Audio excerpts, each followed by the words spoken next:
Wayne Peltz has been attending to the needs of visiting teams at Progressive Field for 9 years.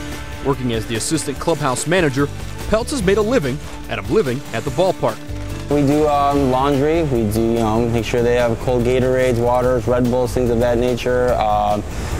Cold trashes, vacuums, keep the place, looking really tidy.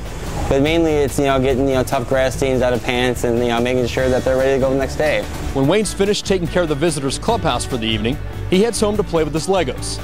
Only what he does with Legos, most people would not consider playing.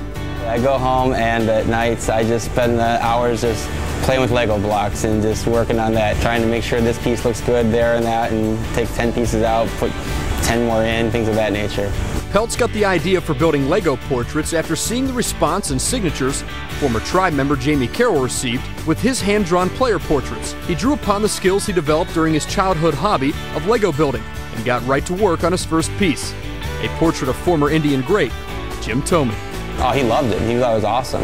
And he was actually Carl Bavana was telling him that he should buy it, and Jimmy just said, no, I've already signed it for him, it's for him. And then Carl asked to buy it, and I said, I'm sorry, Carl, it's signed to me, it's mine now. Peltz went on to build portraits of the late Bob Feller, Tigers pitcher Dontrell Willis, and Yankees ace CC Sabathia. And after a few pieces of his artwork were hung as decoration in the visitors' clubhouse, it wasn't long before requests came pouring in.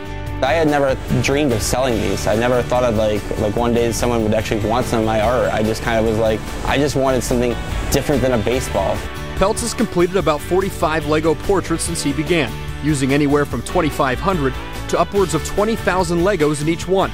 He says the smaller portraits can be completed in about 20 hours, but some of the larger ones require over 100 hours of work.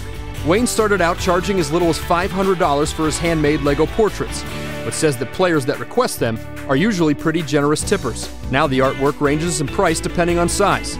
The life-size Nick Swisher salute had a price tag just south of $3,000. Not bad for someone without any formal art training.